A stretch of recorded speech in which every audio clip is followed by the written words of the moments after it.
Hello, and thank you for joining today's Quality Payment Program webinar. Today, Adam Richards, Lisa Marie Gomez, Kelly DiNicola, and Benjamin Chen, subject matter experts at CMS, will provide an overview of the participation criteria used to determine inclusion in the merit-based incentive payment system and advanced alternative payment models under the Quality Payment Program. During this webinar, CMS will provide an overview of MIPS participation requirements for individual clinicians and groups, participation requirements for advanced APMs and MIPS APMs, a new tool that allows clinicians to check if they are included in MIPS, the recent participation letter sent to the clinicians' offices. After the presentation, you will have the opportunity to ask questions. The speakers will answer as many questions as time allows. Any questions not answered on the phone should be directed to the QPP Service Center. You can listen to the presentation through your computer speakers and ask questions using the chat box. You can also use the phone number provided later in the webinar to ask questions by phone. The slides, recording, and transcript from the webinar will be posted on the Quality Payment Program website in the next week or so. I would now like to introduce the presenter, Adam Richards. Adam, you may begin. Great, and good afternoon, everyone. Good morning to some, and thank you for joining us today. We have an action-packed agenda for you with several of our subject matter experts ready to walk you through those criteria used to determine inclusion in the Quality Payment Program for what we are calling the 2017 transition year.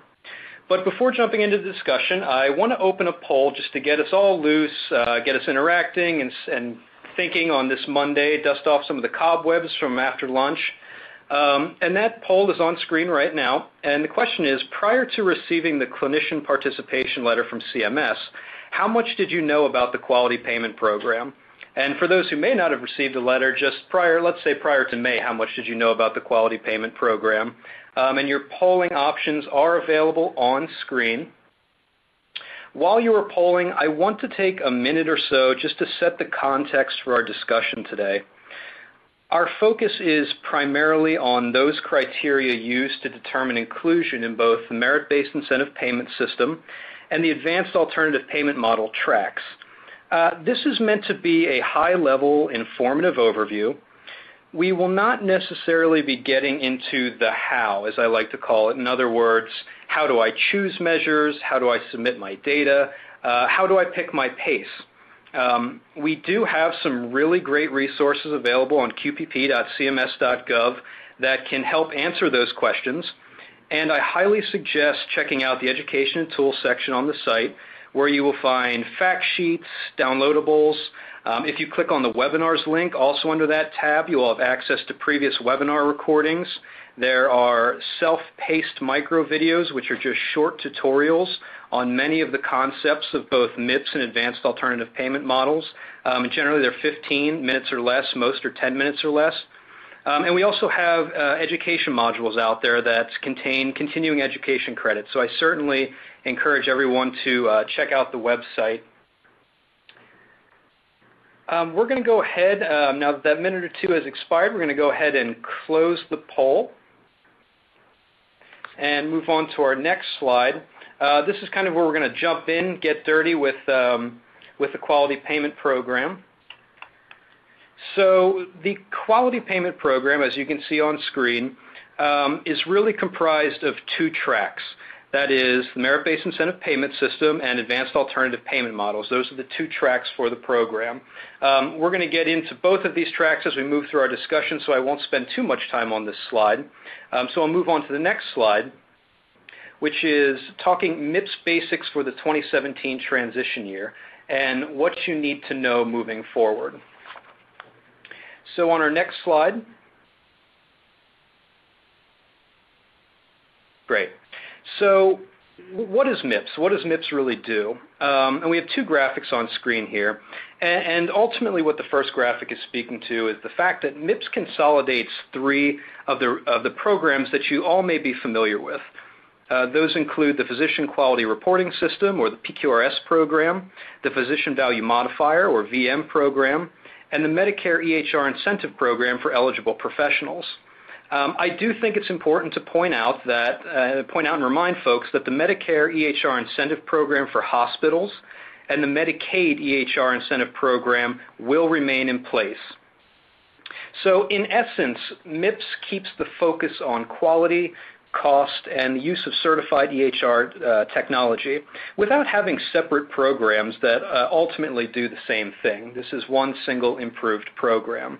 And the second graphic you'll see on the screen is really just an example of how the PQRS program will phase out, or how the legacy programs will phase out. Again, this is just looking at PQRS, and we will talk a bit more about this in a few minutes because there are some nuances that I want to make sure everyone understands as we move forward.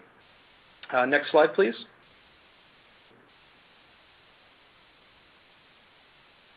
Great. So for the merit-based incentive payment system, there are 4 performance categories that make up MIPS, and each one of these performance categories carries a different weight for the 2017 transition year. So quality is weighted at 60%. Cost is 0% for this year, so clinicians won't be assessed on cost in 2017. Improvement activities weighs in at 15%, and advancing care information at 25%. And combined, these make up 100% for the MIPS final score. I think it is important to note that the improvement activities performance category is really the only new category for clinicians this year. And if we move to the next slide, I can give you a good visualization of what that really means.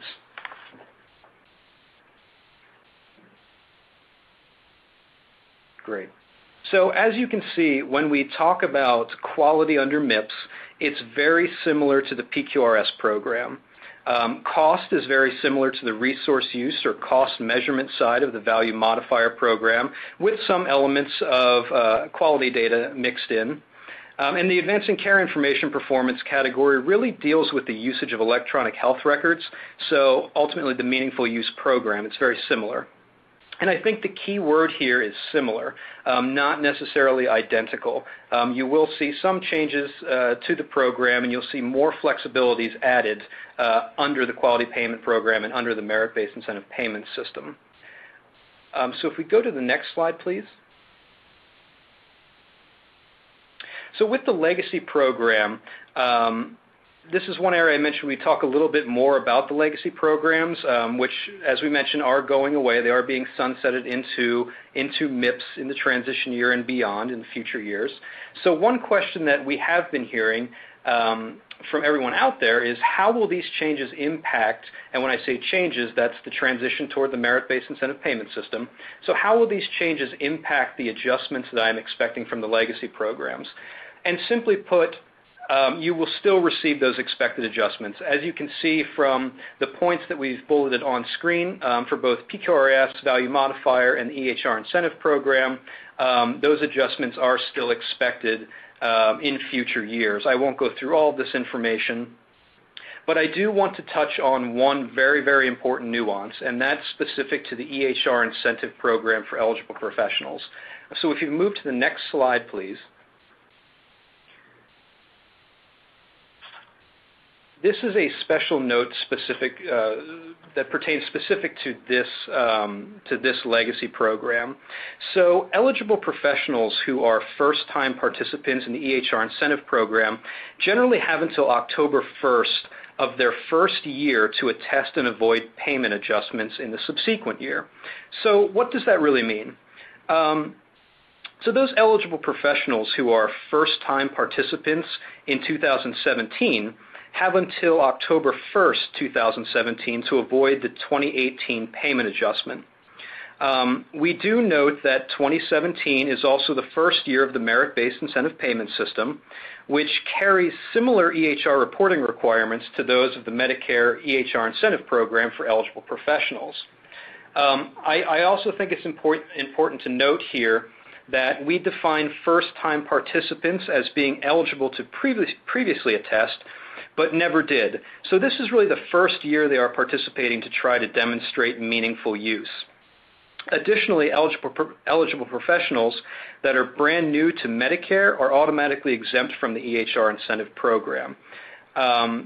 So what is CMS doing? Now that we kind of know that this is out there, what is CMS doing? So for first-time Medicare EHR incentive program participants in 2017, CMS is offering a one-time significant hardship exception for the Medicare EHR incentive program 2018 payment adjustments to provide eligible professionals ample time to collaborate with their EHR vendors, and really to adjust to the new reporting requirements of MIPS, especially those found in the Advancing Care Information Performance category. Our goal is really to help those first-time participants successfully participate in MIPS for the 2017 transition year. If we move to the next slide, please. I do just want to call out the hardship exception. As you can see here, we have a list of points bulleted out. So a first-time eligible professional may apply for the exception if, and there are those 3 points. I do want to call out that those 3 points are linked with ands. So each point and it builds on the other. And just to wrap this up concisely, if an EP meets these criteria for the one-time exception that are listed on screen, the EP the eligible professional must submit the 2017 eligible professionals transitioning to MIPS hardship application no later than October 1st, 2017. We've built the link directly to that form into the slide. So if you can't necessarily link to it, you can just copy and paste, and that will take you directly to that hardship application. One last thing to note here is if any eligible professional has previously participated in the EHR incentive program, you are not eligible for this one-time hardship exception. Okay, so now let's move on. Now that we've talked a little bit about that nuance, we'll get back on track with the quality payment program. So let's talk a little more about MIPS. So these next few slides will really be the orientation to MIPS participation. Next slide, please. And just as a refresher, we know that there are a lot of acronyms out there. Sometimes we call them acronym soup. So we do want to just explain a few of these acronyms that we're using throughout the presentation today. So TIN is the tax identification number, and this is just the identifier at the group or practice level. The NPI is the National Provider Identifier, the 10-digit numeric identifier that identifies individual clinicians. And for NPI, clinicians can always use the National Plan and Provider Enumeration System, or NPES, and the NPI Registry public search tool to verify their NPIs. So just keep that in the back of your mind as well.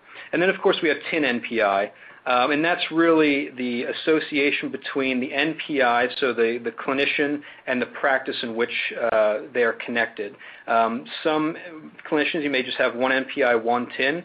Some clinicians may have a single NPI plus, practicing at 2 or 3 different TINs.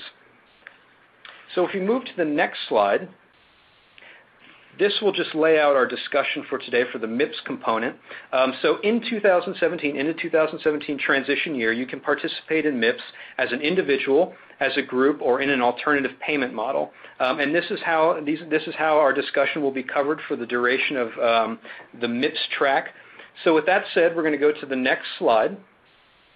And I'm going to introduce my colleague, Lisa Marie Gomez, Health Insurance Specialist within the Division of Electronic and Clinical Quality here at CMS, to talk us through participating in MIPS. Great, thanks, Adam. Now, as Adam noted, I'm going to talk about participating in MIPS as an individual in the 2017 transition year. Next slide, please. Great. So, as Adam provided you with a lot of information relative to MIPS. Now I'm going to talk about who participates in MIPS. So CMS describes clinicians who participate in MIPS as eligible clinicians.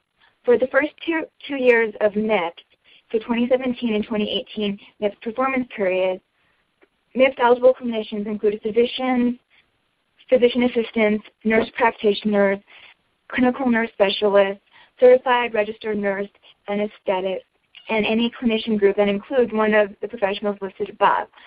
So as you can see, these are the clinician types that are what we would consider those who meet the definition of a MIPS eligible clinician.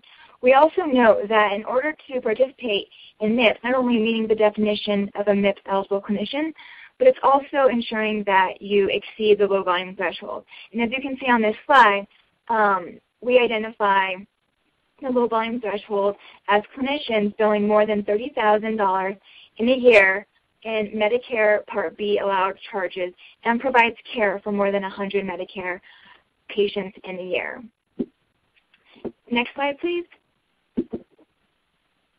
So I also just want to go into how we define a physician. So a physician includes such as a doctor of medicine. It also includes dentists and include podiatrists and ophthalmologists and chiropractors. So these are just the clinician, not only the clinician types, but the specific types of physicians who are required to participate in MIPS. Next slide, please. All right, so now I want to get into a couple of dynamics in terms of those who have to participate relative to some of the items you may have received or have seen on your participation letter. So for example, let's talk about participating at the individual level. So there are two components relative to the low volume threshold. As I mentioned, it's the dollar amount and the beneficiary count. So in order to exceed the low volume threshold, a MIPS eligible clinician will need to exceed the dollar amount and the beneficiary count. So in this example, there's Dr. A, who is a MIPS eligible clinician, billed $100,000 in Medicare Part B allowed charges and saw 110 patients. So Dr. A should actively participate in MIPS during the transition year to avoid a 4% reduction in Medicare Part B payments in 2019 and possibly earn a payment adjustment. Next slide, please. Okay, so now let's talk about participation in the transition year. So in order to participate in MIPS, CMS verifies if you meet the definition of a MIPS eligible clinician, which includes the clinician types I just mentioned. Then CMS reviews your historical Medicare Part B claims data from September 1st, 2015 to August 31st, 2016 to make the initial determination. If you're determined to be exempt during this review, you will remain exempt for the entire transition year. Later on in this year, CMS is going to conduct a second determination on performance period for Medicare Part B claims data from September 1st, 2016 to August 31st, 2017. If you're included in the first determination, you may be reclassified as exempt for the transition year during the second determination period. If you were initially exempt and later found to have claims or patients exceeding the low volume threshold, you are still exempt. I just want to note that we received several questions regarding if a clinician opted out of Medicare or received a letter stating that they should participate in MIPS, and they're asking, what they should do. So we just want to say that, we initially looked at Medicare Part B claims data, as I noted, from September 1st, 2015 through August 31st, 2016, to see if you and your practice meet the low volume threshold for MIPS. And as I noted, if you billed more than $30,000 in Part B allowed charges and you provided care for more than 100 Medicare Part B patients during the same time frame, you met or exceeded the low volume threshold. But as such, you received a notification letter stating you are considered a MIPS participant. But as I mentioned just previously, a second review of claims will look at the claims data submitted between September 1st, 2016 and August 31st, 2017. So when we look at the second review, your determination may be different. So if you opted out of Medicare after August 31st, 2016, you may receive a notification from CMS if you did exceed the low volume threshold between this time frame that I just mentioned. However, if you did not bill Medicare Part B between September 1st, 2016 and August 31st, 2017, you will not exceed the low volume threshold and you will not need to participate in MIPS, and no further action will be required of you. But if you did bill Medicare Part B at any time between September 1st, 2016 and August 31st, 2017, by opting out, you may be required to participate if you should. But again, if you have any questions, please do not hesitate to visit our website, which is qpp.cms.gov, for more information on how to get started if you are determined to participate in MIPS. Next slide, please.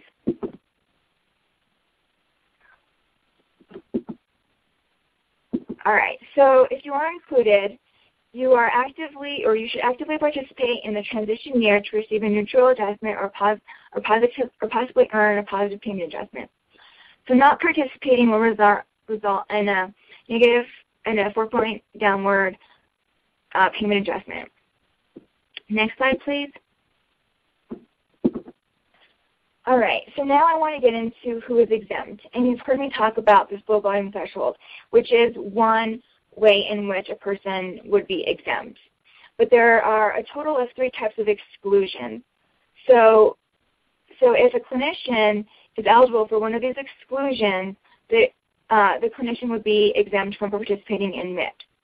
So a clinician who is enrolled in Medicare for the first time during a MIPS performance period are exempt for reporting on measures and activities for MIPS until the following performance period.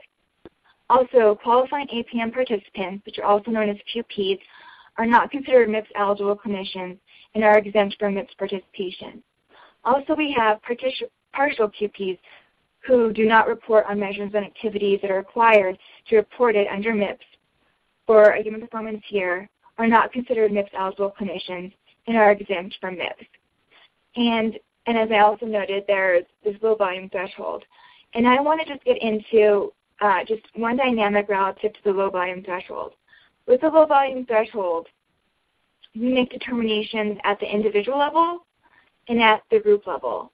And so this participation letter that you received, you will see information relative to your participation at the individual level and at the group level.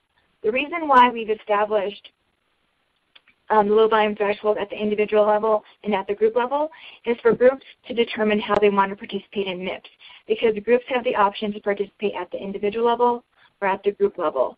And so we provide this information for groups to make that determination. Next slide, please.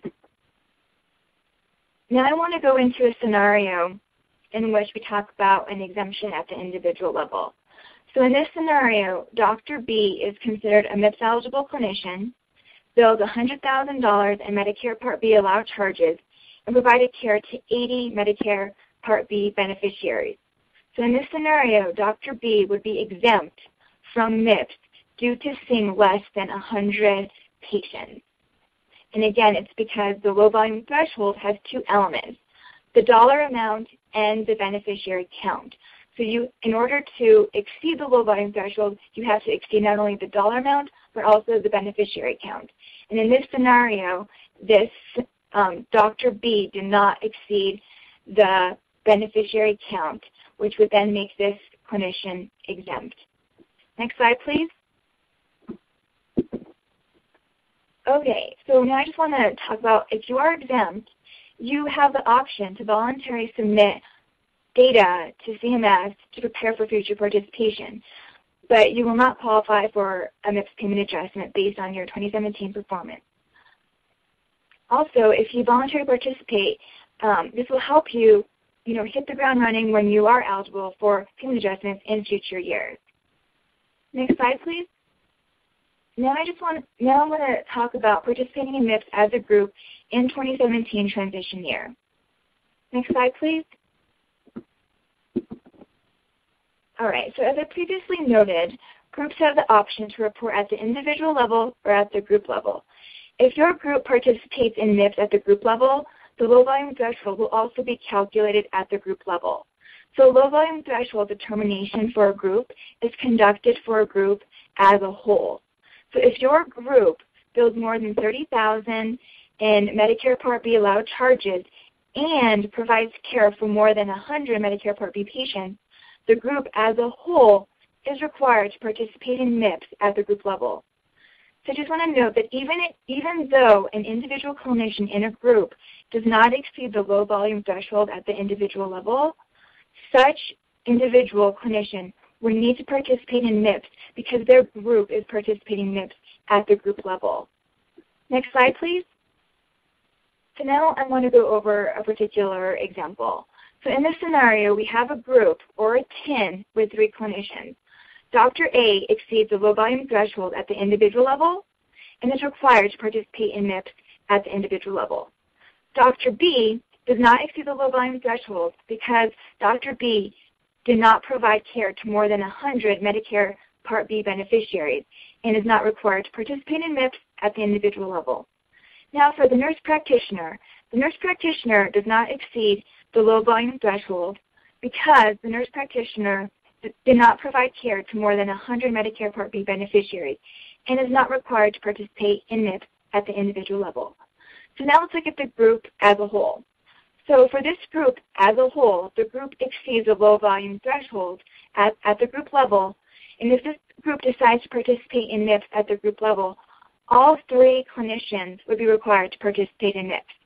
So if the group decides that it will participate in MIPS at the individual level, then only Dr. A would be required to participate in MIPS. Next slide, please. So now I want to continue going on, with what it means to participate at the group level.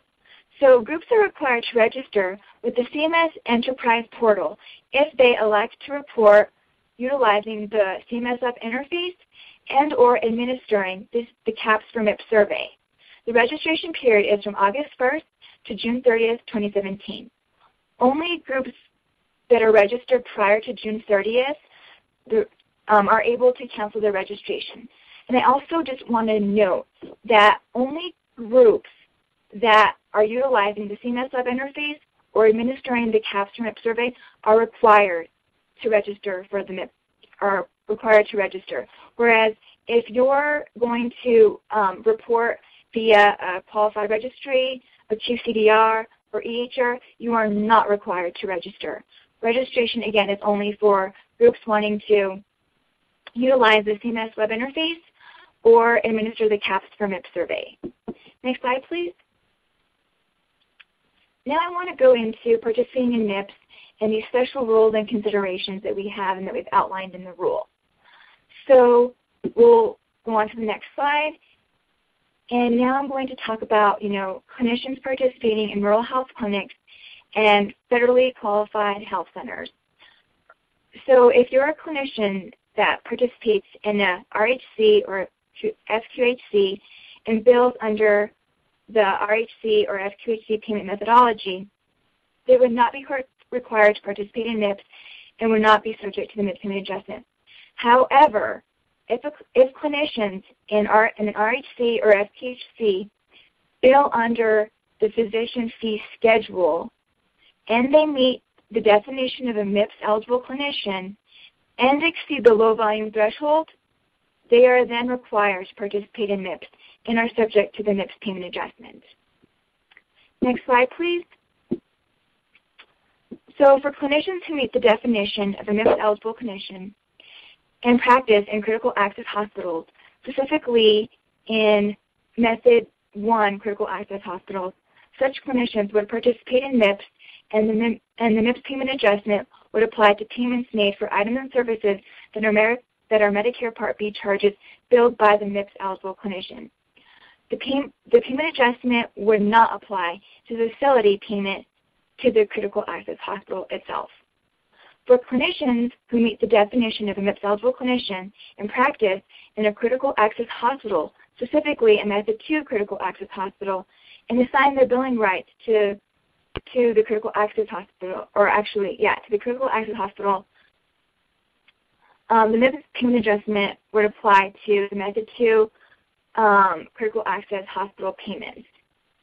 For clinicians who meet the definition of a MIPS-eligible clinician and practice in a critical access hospital, specifically a Method 2 critical access hospital, and they have not assigned their billing rights to the critical access hospital, the MIPS payment adjustment would apply similar to the Method 1 critical access hospitals. Next slide, please. So further, we define a hospital-based MIPS-eligible clinician as a MIPS-eligible clinician who provides 75% or more of his or her covered professional service in sites of service identified by the place of service codes used by the HIPAA standard transaction as an inpatient hospital. So, which is on-campus outpatient hospital or emergency room setting based on claims for a period prior to the performance period as specified by CMS. Hospital-based clinicians who are part of a group practice and have assigned their billing rights to the group 10 will be scored as part of their group and will not have their advancing care information score re-rated to 0. And the group has the option to include or not include their data in the group data that is submitted to CMS, but their payment will be adjusted based on the group's MIPS final score.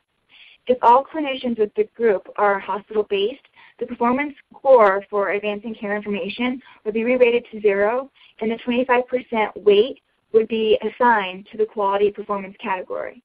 We just want to note that the group, despite being entirely hospital-based, would have the option to include or not include their data in the group data that is submitted to CMS, but their payment will be adjusted based on the group's MIPS final score. If a clinician within the group are hospital-based and some are not hospital-based, the advancing care information performance category will not be re-rated. Next slide, please. So now in regard to clinicians that have an employment contract with a hospital or healthcare system, such clinicians are required to participate in MIPS if they meet the definition of a MIPS-eligible clinician and the Medicare Part B services that they furnish are billed on their behalf by an entity, such as a hospital or health system. Also remember that such a clinician if they do not exceed the low volume threshold, then they will not be required to participate in MIPS. Next slide, please. Now I want to get into non-patient-facing clinicians. So non-patient-facing clinicians are included in MIPS as long as they meet the definition of a MIPS-eligible clinician, exceed the low-volume threshold, and are not newly enrolled Medicare Part B clinicians, and are not enrolled as Medicare clinicians, and are not either a qualifying APM participant or a partial QP that elects not to participate or report data to MIPS. Also, an individual MIPS-eligible clinician is considered to be non-patient-facing if they have 100 or fewer patient-facing encounters in a designated period. A group is non-patient-facing if more than 75% of its clinicians billing under the group's 10 during the performance period are identified as non-patient-facing. And there are more flexible reporting requirements for non-patient-facing MIPS-eligible clinicians. Next slide, please. So these are just examples of non-patient-facing clinicians that are identified in the 2017 final rule. Pathologists, radiologists, nuclear medicine physicians. So these are just examples that we have. But again, it's all based on the number of patient-facing encounters that determines whether a clinician is determined patient-facing or non-patient-facing. Next slide, please. So now we want to talk about participation for clinicians in small practices, rural areas, and health professional shortage areas. So special rules exist for the improvement activities performance category under MIPS for MIPS-eligible clinician types and practices with 15 or fewer clinicians and solo practitioners, MIPS-eligible clinician types in designated rural areas, and MIPS-eligible clinician types working in health professional shortage areas. The points for both medium weight and high weight activities are doubled. So this means medium weight equals 20 points and high weight equals 40 points when we're thinking about improvement activity performance category. Next slide, please. Then I want to talk about participation with a Type 2 National Provider Identifier, as Adam noted, it's an NPI. So if you have a Type 2 NPI, do you have to participate in MIPS? Well, only MIPS-eligible clinician types with a Type 1 NPI need to participate in MIPS during the transition year. Type 2 NPIs, such as a hospital, home health agency, lab, or DME supplier would not participate. However, if you have both a type 1 and type 2 MPI and exceed the low volume threshold, you will need to participate in MIPS. Now I'm going to transition the presentation over to my colleague, Ben. Ben, turn it over to you.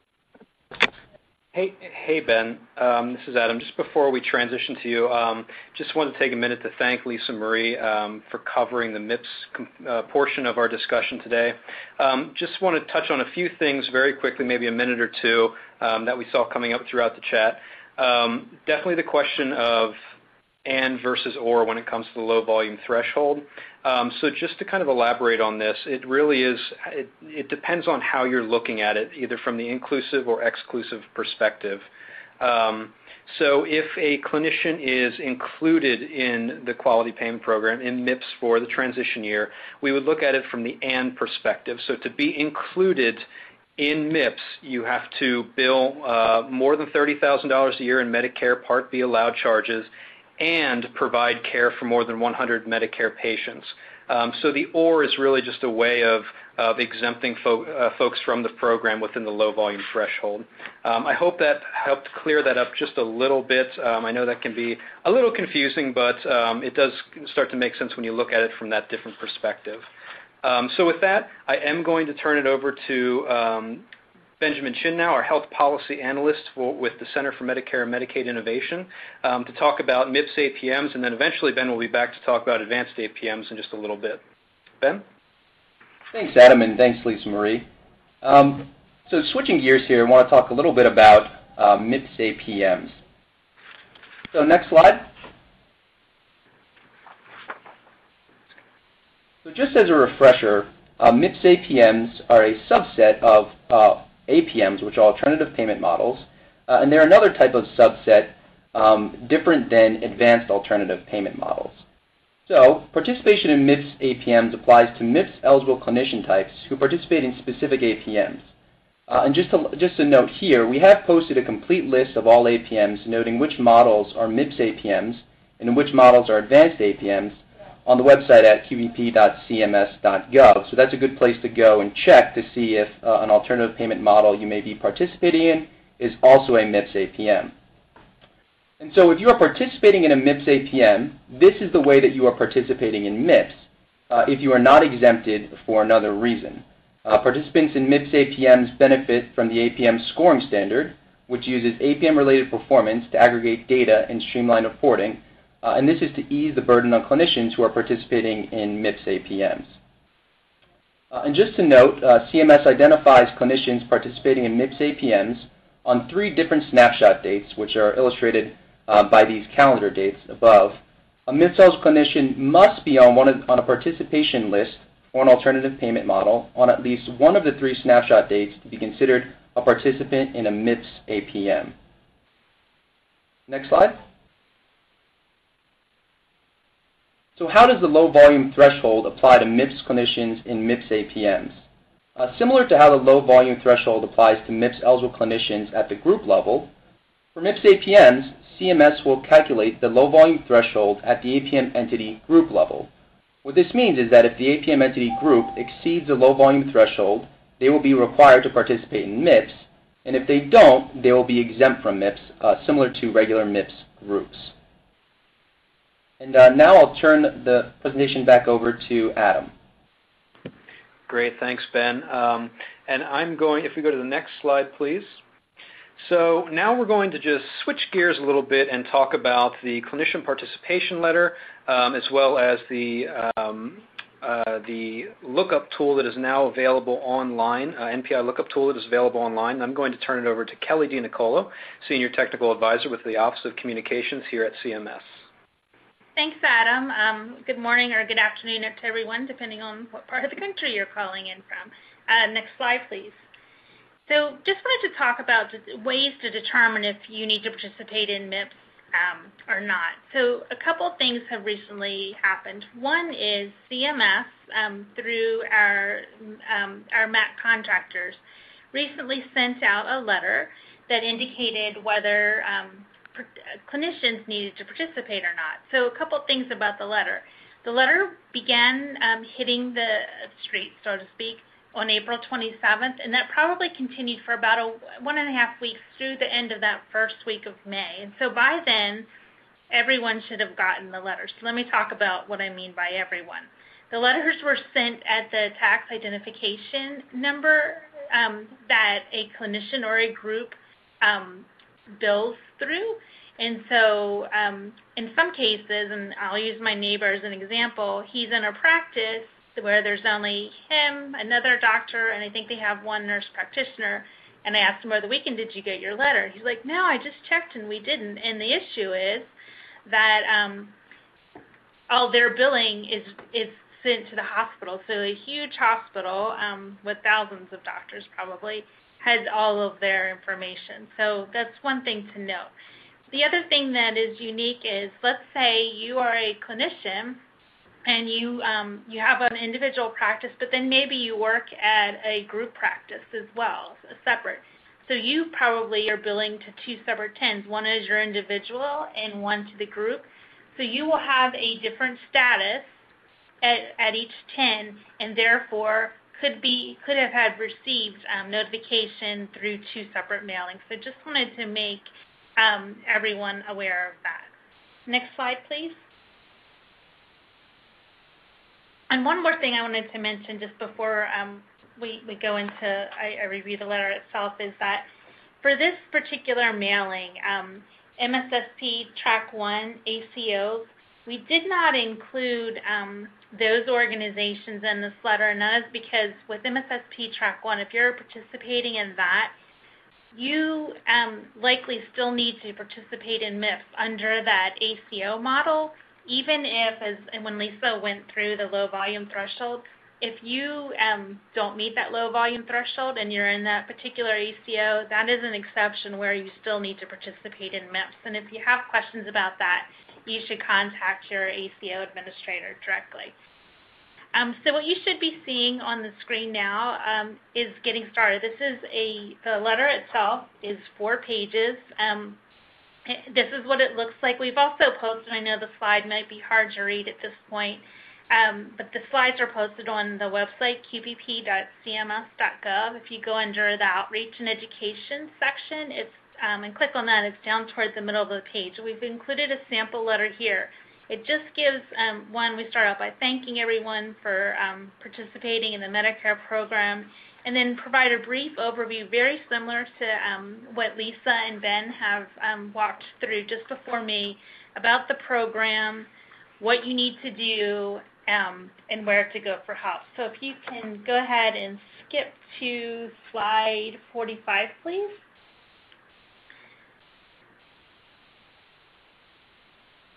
And thank you.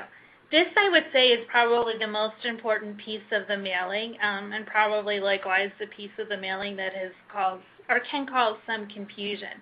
This is the page, it's attachment A, and this is where we list by TIN as well as each NPI, National Provider Identifier, under that TIN what their participation status is. So we're telling you if you're exempt because of your clinician type, if you're exempt because you don't meet the low volume threshold, or rather if you should participate because you are meeting those. And so it can, in some cases, we have very large practices where this information is page after page after page of NPIs, which I think can be confusing.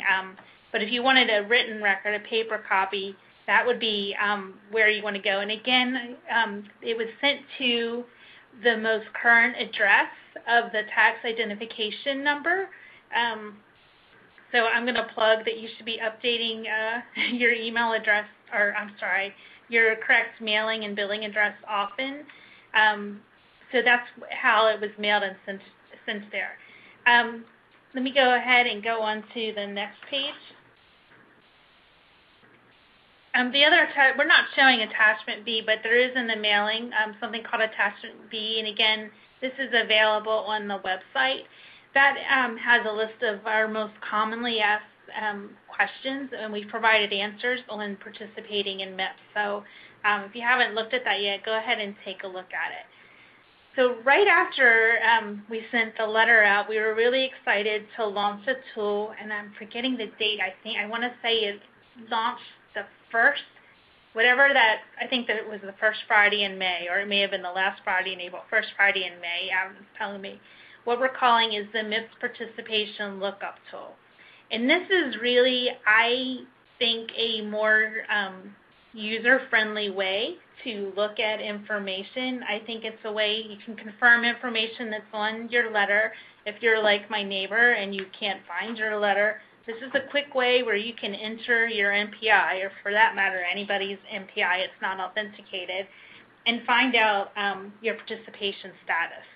So if you look on this slide, this is what the homepage of qpp.cms.gov looks like now. If you were to click on that green Check Now button, you'll go on to the next slide, please.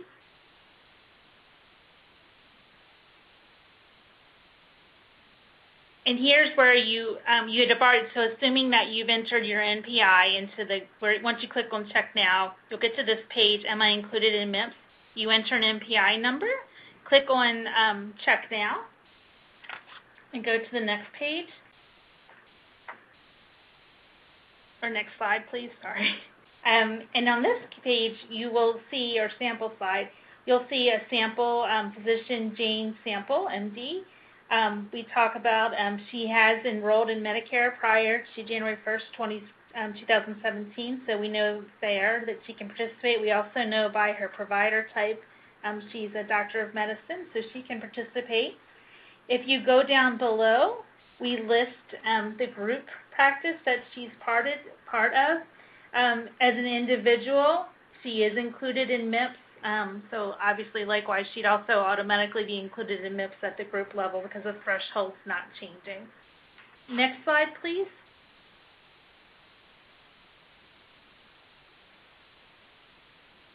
Okay, here's an example, and this gives you an example of some of the things Lisa Marie was talking about earlier.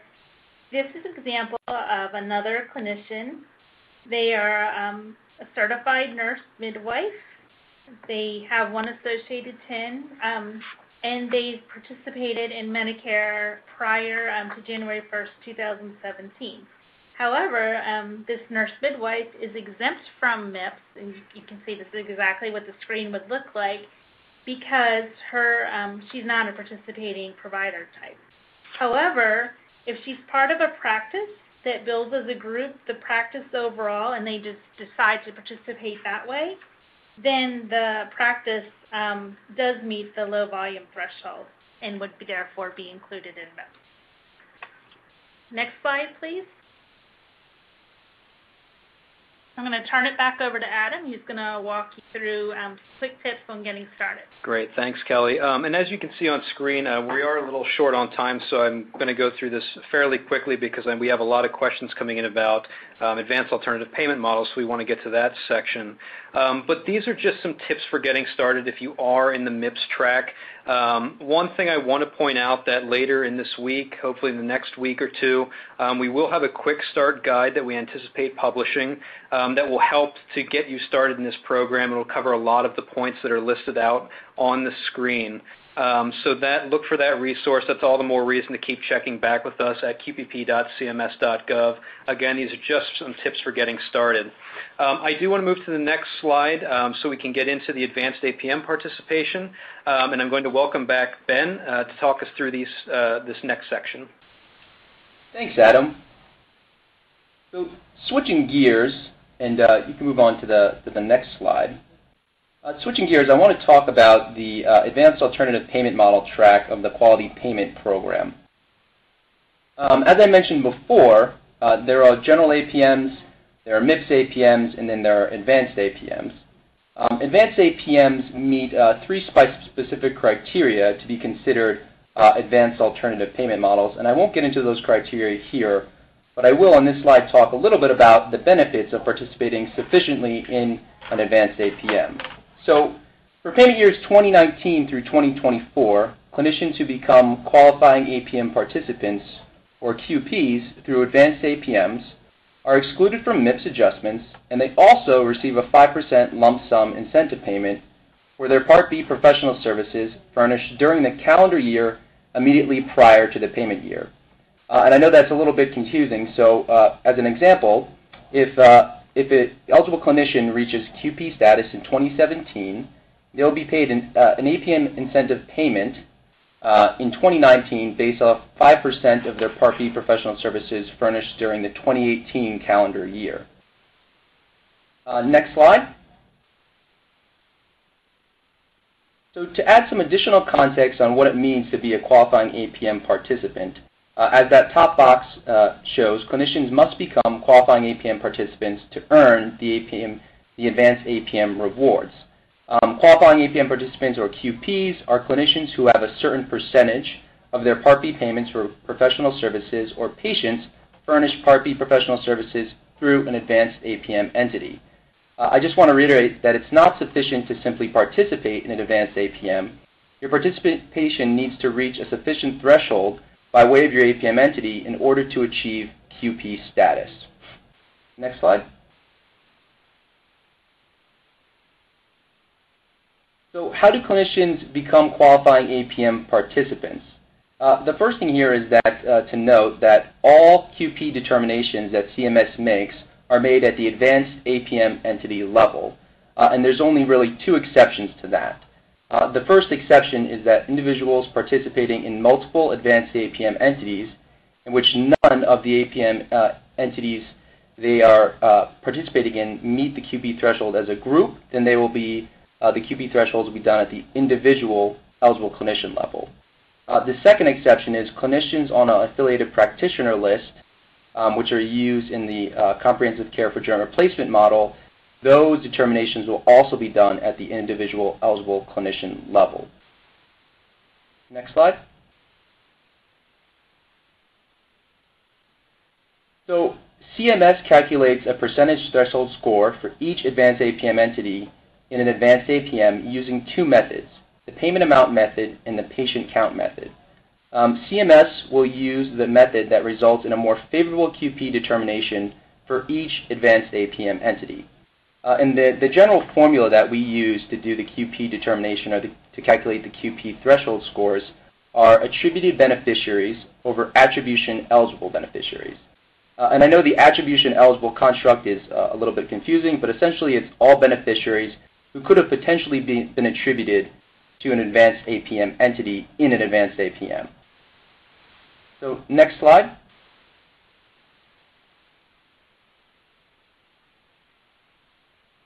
So this slide is more illustrative as to the two different methods that we use to do the QP threshold calculations.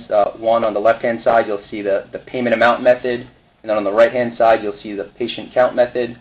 And like I said, we will generate threshold scores using each of the two methods, and then we'll take the more favorable of the score in making the QP determination for a given advanced APM entity in an advanced APM. Next slide.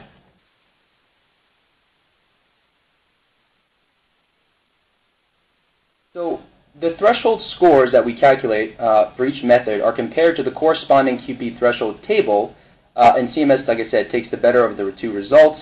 For 2017 and 2018, and this is performance years 2017 and 2018, the payment amount threshold is 25% of payments through the advanced APM, and the patient count threshold is 20% of patients furnished services through the advanced APM. As you'll see, starting in 2019 and 2020, the thresholds go up to 50% and 35% respectively, and then again in 2021, the thresholds increase to 75% and 50% respectively as well. Next slide.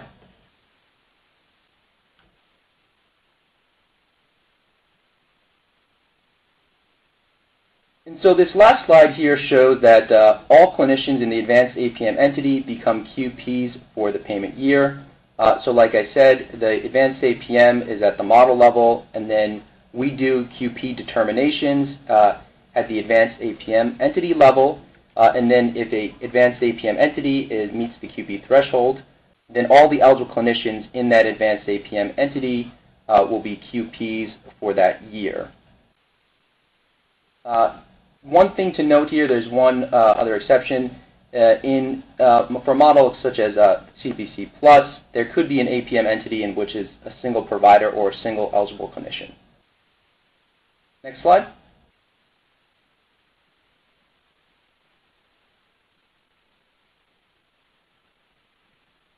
So how are QPs determined during the performance period? So during the QP performance period, which is January 1 to August 31st, CMS takes 3 snapshots or makes 3 different QP determinations to determine which clinicians participating in advanced APM entities, in advanced APMs, meet the thresholds to become QPs. These snapshots are on March 31st, June 30th, and August 31st. So reaching a QP threshold at any one of the 3 determinations will result in QP status for the eligible clinicians in the advanced APM entity for that given performance year. And like I said, these snapshots are also used to determine participation in MIPS APMs as well. Next slide. So what if clinicians do not meet the QP payment or patient thresholds for a given year? So clinicians who participate in advanced APMs but do not meet the thresholds may become partial QPs or partial qualifying APM participants. And partial QPs have the option to choose whether or not to participate in MIPS. So they could choose to elect to participate in MIPS and receive the MIPS adjustment, or they could not, and then they would receive no MIPS adjustment and be exempt from MIPS. It's important to note that partial QPs do not receive the 5% APM incentive payment. And this slide shows the thresholds for partial QPs. I will note that there's a difference in this slide from the previous slide in that this slide is in payment years. So for payment years 2019 and 2020, which refer to performance years 2017 and 2018, the thresholds for partial QPs are 20% of patients or 20% of payments or 10% of patients. And similarly to the thresholds in the other slide, they increase in performance years 2019 and performance years 2021 as well. And so that's a brief overview of the advanced APM track of the quality payment program. We'll be happy to answer any more questions on this in the Q&A. And now I'll turn it back over to my colleague Adam. Great, thanks, Ben. If we can go to the next slide, please. Just a note, we did extend by about 10 minutes, so please hang on the line if you have some questions. One more slide, please. I just want to quickly mention that there is quite a bit of support available. We do have the technical assistance for clinicians that many organizations out there working right now, as you can see on this slide, the Transforming Clinical Practice Initiative, the Small Underserved and Rural Support, which provides technical assistance to those practices with 15 or fewer clinicians. And then larger practices, we have the Quality Innovation Networks and Quality Improvement Organizations. Those are for practices of greater than 15 clinicians. Additionally, you can also contact us at the Quality Payment Program. The number is on the number and the email address are both on this slide, and we're going to bring that back up in just a few minutes, just so you have that number as well.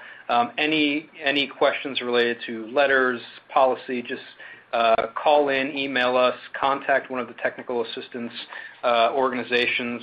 That information can also all be found on qpp.cms.gov. So if we go to the next slide, please. And I believe at this time we're going to open it up for Q&A. So if you do have a question, we do have the information on screen right now. Please dial into the number you see on the slide and use the passcode. Again, for anyone who doesn't get through at this time, we have the Quality Payment Program Service Center at qpp@cms.hhs.gov, or the phone number is also available there. Let's take the first caller on the phone, please. Our first question is from Melissa Unger. Hi, Melissa. From the Ohio State University Western Medical Center. Thank you for taking my question. I just wanted to know, I understand that we can report via different methods for each category, example like through our EHRs for the ACI, but then we can do a registry for our quality. But my question was, can we report different reporting periods? So our quality, we could do a full calendar year, but our ACI and our improvement activities, we'd do 90 days. This is Lisa Marie. So for, let's say, a particular performance category, you can determine what that time frame would be. And so every clinician would be reporting for that specific performance period, let's say that you select, let's say you choose part of like the transition year, if it's a 90-day time frame, it has to be that exact same time frame for all the clinicians for a performance category. But let's say for a different performance category, it could be a different performance period. But I think the critical thing relative to this is that for the performance period, it has to be the same performance period. I guess what I should say, the performance category, the performance period has to be the same for every clinician, and you have to report on the same measure or activities relative to that performance category. Does that make sense? So, yes, as long as we report at the 10, or if it's individual for each 10, then you can have different reporting periods, but they all have to have the same reporting period for that category.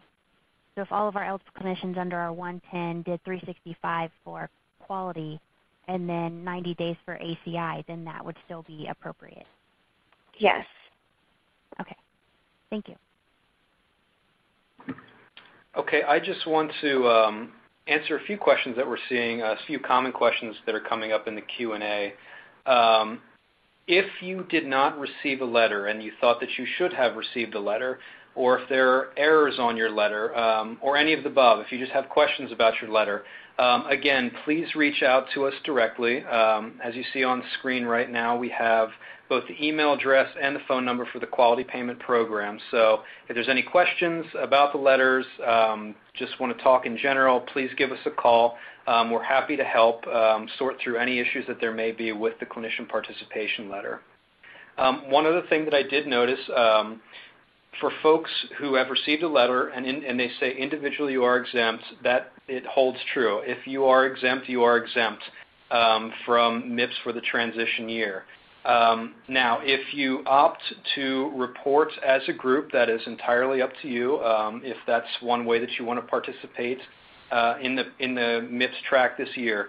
But as far as an individual eligible clinician or individual clinician goes, you are exempt if that's what the letter or the NPI lookup tool states.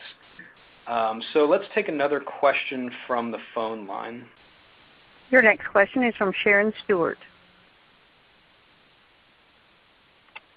Hi, thanks. And I think I have a letter question. It was just about the last line where there was a final line below all of the individual providers that had the 10 and said that the 10 itself was eligible. So is that there simply to say here's what would happen if all of these providers reported as a group? Is that why that line is there? Yeah, and CMS isn't mandating whether or not a practice should participate as a group or not. That's up to each individual practice. So that's why on the letter we included the 10-level information should the practice decide to submit as a group, as well as individual MPI information for those associated with that 10 in case they wanted to report individually. Thank you. You're welcome.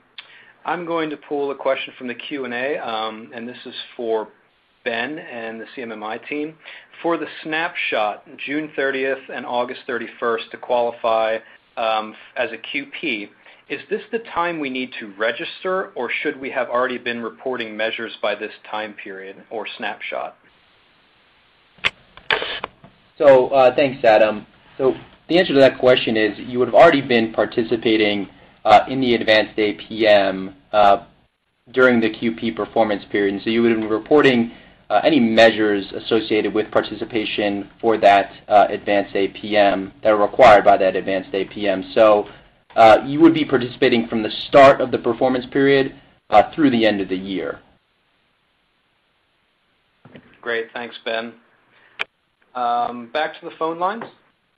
Your next question is from Debbie O'Keery.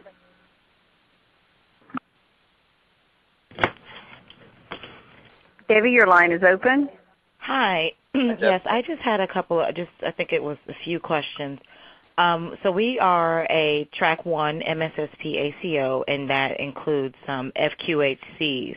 So because we're at a group level, are they required to participate in MIPS? And then the second question I had, I think I sent it through the Q&A on the website, was that